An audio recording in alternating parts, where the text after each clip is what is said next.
Halo Sobat Bola, apa kabar? Semoga semua sehat Baik, selalu. Amin, amin, amin, amin. amin, Kami amin. ucapkan selamat nih buat Timnas Indonesia U17 yang berhasil Betul. lolos ke Piala Dunia. Dan ini Indonesia yang kedua kali Piala Dunia, tapi yang pertama kali lewat jalur kualifikasi. Bro Ipung, Iya, laga Indonesia lawan Yaman ini seperti apa nih bro? iya. Memang kan yang seperti saya perkirakan bahwa Indonesia akan bermain lebih terbuka. Kalau Hmm, bermain dengan open play, tentu kita punya kesempatan untuk menciptakan peluang-peluang. mhm, Dan paling tidak, kalau kita bermain open play, itu akan membuka peluang juga ketika pemain-pemain Yaman, terutama di garis belakang, hmm, itu mulai melakukan kesalahan-kesalahan yang tidak perlu sebetulnya. hmm, Dan itu terbukti bahwa dengan permainan-permainan yang begitu menekan, permainan aliran bola yang juga cukup lancar, hmm, ternyata barisan pertahanan Yaman itu goyah hmm, dengan melakukan kesalahan-kesalahan sendiri. hmm, Terbukti kalau kita cermati dari 4 gol yang terjadi itu semua empat-empatnya itu gara-gara organisasi pertahanan yang sangat lemah dari hmm, Yaman. hmm, Gol pertamanya Goli ketika umpan lambung ke daerah jantung pertahanannya Yaman itu kan gagal disapu dengan bagus dan hmm, gagal juga dikontrol dengan baik oleh pemain Yaman. Bola direbut oleh Goli tembak half volley ya. Itu hmm, kan gol yang sangat bagus. Kemudian berikutnya juga gol gol kedua. Gol kedua juga terjadi ketika pemain Alberto itu tidak terjaga dan sangat leluasa untuk melakukan heading. hmm. Padahal kalau kita lihat, sepertinya pemain Yaman ini berusaha atau yakin sekali ya bahwa posisi Alberto itu dalam posisi offside. Ternyata Hmm. ada di ujung sana pemain Yaman yang ketinggalan. Dan gol-gol yang berikutnya juga penalti yang terjadi gara-gara back pass yang ceroboh. Mhm. Kemudian gol apa terakhir dari Evandra juga kan Mhm. lolos. Bagaimana Josh Holong lolos dari jebakan offside, bisa Mhm. memberikan assist yang begitu matang kepada Evandra. Mhm. Itu kesemuanya gara-gara organisasi pertahanan yang tidak baik dari dari Yaman. Dan Mhm. itu semua terjadi karena mereka grogi. Mereka Mhm. tidak menyangka bahwa gerakan atau aliran serangan dari Indonesia begitu bagus. Mhm. Sehingga yang terjadi adalah mereka nervous ketika menguasai bola di jantung pertahanan sendiri gitu loh, Bro. Mhm. Ya ini yang gol ke pemberian penalti ke Iya, Indonesia yang melahirkan gol ketiga ini tampaknya menjadi eh, iya. momen yang membuat mental pemain Yaman tuh sangat ngedrop ya bro ya. Iya, karena gini, Yaman kan sempat mendapatkan seperti second win ya ketika Mhm. mereka bisa melesakkan 1 gol Mhm. dari penalti juga. Mhm. Nah, sebetulnya kalau kita lihat dan sejak awal kan juga saya sudah bisa memprediksi ya Mhm. bahwa Yaman Mhm. akan mengandalkan kecepatan dan Mhm. akan mengandalkan keterampilan individu. Mhm. Tapi sayangnya semua kelebihan-kelebihan yang dimiliki oleh Yaman itu sangat menjadi tidak kelihatan karena mereka tidak bisa bermain secara organize. Mhm. Organisasi permainan mereka begitu lemah. Mhm. Jadi percuma kalau kita punya kecepatan, kalau kita punya skill individu, tapi ini hanya berjalan secara sendiri-sendiri, tidak Mhm. dalam sebuah satuan serangan yang diambil secara bersamaan gitu loh. Mhm. Mhm. Nah, ini berbeda dengan timnas kita. Timnas kita tahu ya bahwa ada kebutuhan untuk menciptakan peluang. Mhm. Makanya, tapi Indonesia juga waspada terhadap kecepatan pemain Yaman. Mhm. Makanya Coach Nova tidak mau mengambil resiko terlalu besar. Dia Mhm. mengambil cara-cara yang mungkin juga sangat-sangat aman dan memang ini harus dilakukan Mhm. dengan penerapan 3-4-3. 3-4-3. Tapi ketika Indonesia dalam transisi bertahan, Mhm. itu 2 gelandang di tengah itu Turun. turun ke bawah dan pemain depan yang tadinya menemani Mirza, dua Mhm. pemain Fabio dan Gully itu juga turun ke bawah untuk Mhm. melapis lapangan tengah. Jadi Mhm. 5-4-1 Mhm. formasinya gitu Mhm. loh. Nah, ini kan untuk menjamin pertahanan yang lebih kuat. Mhm. Makanya itu kan pemain-pemain Yaman agak kesulitan untuk bisa menembus itu karena pertahanan kita lebih kuat, kemudian organisasi permainan kita lebih baik, sementara Yaman hanya mengandalkan individu gitu loh bro. Bro, ini kan yang gol ke Indonesia ini kan dari penalti ya. Itu Ya, ada kesan bahwa wasitnya ini tidak cukup jeli nih, Bro. Atau bagian dari mafia atau gimana? Biasa kan kalau enggak. di kolom komentar selalu aja wasit mafia Uh, gitu kan. Tapi kalau saya pikir gini ya, gol pertama dari Yaman itu memang gara-gara kecerobohan Putu Panji ya, Hmm. yang gagal mengantisipasi pergerakan dari pemain Yaman. Nah, Mhm. kemudian Putu Panji juga secara ceroboh melakukan pelanggaran dan saya pikir itu hal yang wajar di Hmm. muncul tendangan penalti buat Yaman. Hmm. Tapi kalau misalkan kita secara cermat ya kemudian menilai Hmm. uh, performa dari wasit, saya pikir wasit juga agak aneh ya. Nah, itu dia. Agak aneh gini, ketika pemain timnas kita itu menerobos, kemudian dilanggar dengan sangat kuat, itu Mhm. tidak kena kartu kuning loh. Iya, Padahal makanya. kalau misalkan kartu kuning itu dikeluarkan, itu kalau nggak salah ini adalah kartu kuning yang kedua. Untuk Jadi itu bisa pemain kartu tersebut. merah. Iya, benar. Nah, untuk pemain tersebut. Saya pikir dia akan mengeluarkan kartu, dia hanya mengeluarkan semprotan itu loh, penanda. Kemudian kiper ya. Hmm. Kiper Yaman ini juga selamat nih. Hmm. Karena belas kasihan wasit saya pikir ya. Hmm. Ketika dia melanggar pemain Indonesia yang sudah one on one, seharusnya ini langsung kena kartu merah loh, bisa loh. Hmm. Nah, ini tapi ya di luar itu ya ketika pemain-pemain kita juga sudah performanya juga terjaga, Hmm. yaitu menjadi hanya sekedar bumbu ya, bumbu Hmm. penyedap aja. Hmm. Tapi dengan kemenangan 4-1 dan komposisi pemain masih sama ya 11-11, ini Hmm. kan kemenangan itu menjadi lebih berarti, Bro. Iya, iya, iya.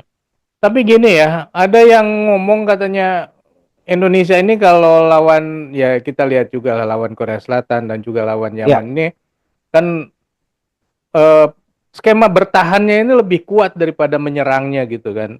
Katanya iya. nggak cantik main kayak gitu, Bro.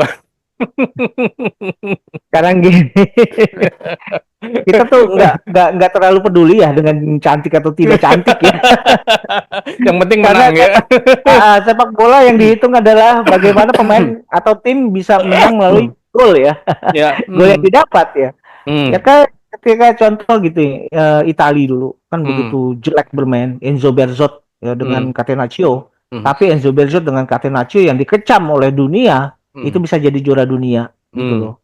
Kemudian kita juga ingat dalam sejarahnya Denmark jadi juara Piala Eropa. hmm, Itu kan ketika back pass dari pemain belakang masih boleh ditangkap oleh kiper. hmm, hmm, Dan itu dilakukan berpuluh-puluh kali oleh Peter Schmeichel ya. hmm, Jadi itu adalah cara untuk mengulur-ngulur pertandingan dan ini kan negatif football yang benar-benar negatif gitu loh. hmm, hmm, Tapi apa yang dilakukan Indonesia ketika melawan Korea, kemudian berkembang dengan permainan yang lebih open play ketika melawan Yaman, ini hmm, kan progresnya makin kelihatan dan hmm, terlihat sekali. Kita melihat bahwa gol-gol yang tercipta itu kan banyak hmm, dan semua terjadi karena pemain kita aktif dalam melakukan pressure sehingga hmm, pemain Yaman melakukan kesalahan gitu loh. hmm, hmm. Jadi apapun variabel yang bisa membuat kita unggul itu harus kita apresiasi, bro. Ya, kita sangat mengapresiasi bagaimana Hmm. permainan timnas Indonesia U17 ini berlaga di Piala Asia ini ya, baik melawan Iya, Korea Selatan maupun melawan Yaman kan terbukti menang. iya, menang. Menang. Betul, betul. Yang kadang-kadang kan kita juga melihat permainannya cukup menarik ya. Artinya Iya, bila disebut cantik kan tinggal tingkat seleranya aja yang segini tuh udah cantik atau belum kan gitu kan. betul. Eh, Tapi kalau saya ngeliat prosesnya ya, ini bagus. Dan kalau kita ngelihat peluang-peluang yang terjadi, mhm, bagaimana pemain saya juga kan begitu ini ya, begitu cair dalam melakukan counter, melakukan transisi bermain. Itu mhm, juga kan semestinya ini juga menjadi bahan-bahan ini ya, bahan pertimbangan ya untuk bisa mhm, menilai timnas kita seperti seperti apa. mhm, Nah, kalau kita melihat bagaimana Coach Nova kemudian meracik permainan, ini kan boleh dibilang sangat-sangat mirip dengan apa yang dilakukan oleh STY. Hmm. Jadi saya ingat kata-katanya STY ya Hmm. ketika Coach Nova berusaha waktu itu mau melanjutkan pendidikan kepelatihan. Hmm. Langsung STY bilang ngapain kamu kursus Ikut. kepelatihan lagi? Mending kamu belajar aja sama saya. Dan kayaknya itu kelihatan ya bro ya dari gaya bermainnya Coach Nova gitu loh. Iya. Walaupun sebetulnya saya berharap ya apapun referensi yang diterima yang didapat Coach Nova dari berbagai pelatih termasuk STY, Hmm. dia harus mengembangkan stylenya sendiri gitu loh. Hmm. Hmm. Dia tidak harus copy paste dari satu pelatih atau pelatih yang lain gitu loh bro. Ya. Nah, ini ada komentar nih bro mengenai pelatih ini ya. Ini Hah? jangan-jangan nanti karena sekarang Coach Nova ini cukup populer nih ya, terutama karena Ya. sudah membawa timnas Indonesia U17 ke Piala Dunia U17 ya. Ini Ya. jangan-jangan nanti pelatihnya diganti lagi nih bro, karena Enggak lah. populer bro. Oh jadi ada ini ya, ada analisa bahwa kepengurusan PSSI kalah populer sama pelatih, jadi terjadi pergantian. Enggak lah. Saya pikir Ini kan komentar kepengurusan yang nulis komentar iya. nih, wah teman-teman kita juga nih yang nulis kan, wah jangan sampai nih nanti ganti pelatih kan gitu nih. Menurut bro gimana bro? Ya enggak lah kalau enggak akan sampai seperti itu ya. Hmm. Tapi memang yang kita harus cermati juga sebetulnya dari lingkup ASEAN kan kita juga masih berharap dari Thailand, tapi Thailand udah gugur. Mhm. Kemudian dari Vietnam dan Vietnam juga menghasilkan ini ya nilai-nilai poin-poin yang krusial Mhm. ketika dia berhasil menahan imbang Australia, kemudian berhasil pula menahan imbang Jepang, bahkan gol penaltinya Vietnam tuh di menit-menit terakhir di injury time Mhm.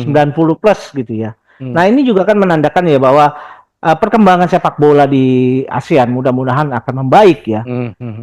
Kita tunggu saja apakah sebetulnya saya sih setelah Indonesia memastikan langkah menuju Piala Dunia, Indonesia tidak boleh berhenti di sini. Mhm. Artinya pasti ada pertandingan-pertandingan di perdelapan final dan Mhm. Indonesia harus juga menancapkan target di Piala Asia kali ini bukan hanya sekedar lolos ke Piala Dunia. Tapi bagaimana di perdelapan final ketika kita akan menghadapi salah satu dari grup D, Mhm. entah Iran, entah Korea Utara dan Tajikistan dan segala macam, Mhm. itu Indonesia tetap perform. Dan Mhm. kalau bisa apa yang dilakukan U23 sampai masuk semifinal Piala Asia itu juga Mhm. bisa dilakukan oleh U17 sekarang gitu, Bro. Iya, ya. Kalau bisa jadi juara ya sekali-sekali gitu ya. Kan Amin, kejutan. amin. Kejutan pertama kali masuk apa maksudnya ke Piala Dunia terus ternyata kejutan juga langsung jadi juara gitu ya. Wah, Betul, siapa betul. tahu ya karena kan Korea Selatan yang dicalonkan jadi juara kalah juga sama Indonesia. Sombong deh mulai. Oke, Evandra menjadi salah satu top scorer di saat ini ya dari dua laga Betul. bareng-bareng dengan pemain Jepang. Iya. Apakah ini punya peluang benar-benar buat Evandra untuk benar-benar menjadi top scorer di sisa-sisa laga ke depan, bro? Sangat sangat mungkin ya, sangat mungkin apalagi di pertandingan terakhir di grup Hmm. ini kita akan melawan Afghanistan. Afghanistan yang kemarin habis dihajar oleh Korea Selatan 6-0. Mhm. Nah, cuma masalahnya ini tergantung dari Coach Nova juga. Mhm. Apakah Coach Nova masih tetap mempercayakan kepada pemain-pemain ini untuk melawan Afghanistan atau yang lain gitu loh? Iya, iya, Atau iya. berbeda Mhm. komposisi pemainnya? Kalau saya sih berpikir Mhm. lebih baik Coach Nova tidak menurunkan pemain-pemain utama yang bertanding di dua pertandingan ini. Hmm. Artinya juga bisa memberikan Kesempatan. pengalaman juga dan kesempatan kepada pemain-pemain yang biasa hadir dari bangku cadangan gitu loh bro. Hmm. Hmm. Dan ini juga kan untuk memastikan bahwa stamina kita masih mencukupi untuk lanjut di fase-fase berikutnya. Hmm. Karena kalau kita lihat di pertandingan melawan Yaman, terlihat sekali ya bahwa pemain-pemain kita itu kalah dalam hal kecepatan. Hmm. Saya juga kaget ya, kalahnya sangat nyata ya. Hmm. Apakah ini imbas dari permainan melawan Korea Hmm. Hmm. yang begitu kita ditekan? Tentu kalau posisi kita dalam tekanan, kita akan sangat terkuras staminanya. Nah, Mhm. ini adalah waktunya Coach Nova untuk recovery para pemainnya gitu loh, Bro. Ya, ya akan sangat bagus sekali ya ketika pemain-pemain utama itu disimpan dulu untuk nanti melawan runner up dari grup D ya, yang kita nggak tahu siapa, apa Tajikistan, Korea Utara atau Iran, karena ketiga itu yang masih punya peluang untuk maju ke Betul, babak selanjutnya. Tapi kita mau betul. bahas tentang ini bro, tentang Australia ya. Mm-mm. Ya, Australia kan dengan Vietnam dan Jepang ya, itu mereka bersama-sama, ya, dan di sementara ini kan Australia berada di dasar klasemen ini, bro. ya. Setelah Nah, kalah dari Uni Emirat Arab ya dia akhirnya ada di posisi buncit ya mhm, dengan 1 poin hasil dari permainan seri dengan Vietnam. mhm, Jadi di grup ini yang sangat terbuka peluangnya adalah Vietnam, Jepang dengan Uni Emirat Arab. mhm, Nah, mhm, terlihat kita juga tidak bisa menafikan kekuatan Australia walaupun dia saat ini hanya dapat 1 poin. Dia mhm, di pertandingan terakhir juga melawan Jepang. mhm, Dan Jepang berkaca dari penampilan melawan Vietnam ini juga tidak boleh ini ya ceroboh ya dalam hal mhm, ini. Karena yang tetap yang dihadapi adalah Australia. mhm, Sementara Vietnam dengan Uni Emirat Arab ini juga bakalan seru karena hasil dari pertandingan ini akan menentukan nasib mereka ke mhm. pertandingan berikutnya. Jadi 3 tim ini Jepang, kemudian Uni Emirat Arab dan Vietnam itu masih punya potensi untuk lanjut gitu, Bro. Hmm. Kita lupa ya bahwa Australia ini juga kan bagian dari Asia Tenggara nih di regional AFF ya, dia Oh iya mestinya ya ya. betul ya. Betul betul. Saya juga lupa Tapi ya. tapi saya Eh, ngebayangin gini, ini kan Matthew Baker ini kan kemarin sempat juga dipanggil Australia, ya, kemudian ya, memilih Indonesia dan ternyata Indonesia yang lolos duluan. betul. Itu adalah pilihan yang cerdas dari Matthew Baker. Pada akhirnya dia juga akan merasakan atmosfer Piala Dunia Eh, di Qatar nanti melalui eh, jalur kualifikasi gitu loh. iya Itu benar. beda ya. Beda auranya kalau kita bisa tampil di Piala Dunia melalui jalur kualifikasi juara grup lagi gitu. Itu kan Iya benar, iya benar hal-hal benar yang benar. bisa saja memberikan aura-aura positif di Mhm. penampilan U17 ke depannya, Bro. Iya iya iya. Oke, Sobat Bola, itulah obrolan kita mengenai laga Indonesia melawan Yaman dan Indonesia berhasil menang dan kemudian kemenangan ini sudah membuat kepastian kelolosan Indonesia maju ke Piala Dunia U17. Kalau menurut Sobat sendiri, ya, apakah ini kecerdikan dari Coach Nova nih dalam meracik timnas Indonesia atau karena memang Yamannya udah keburu drop mental duluan? Silakan tulis di kolom komentar. Sekian dulu obrolan kita lanjut di obrolan lain. Sampai jumpa, bye. Thank you, Bro.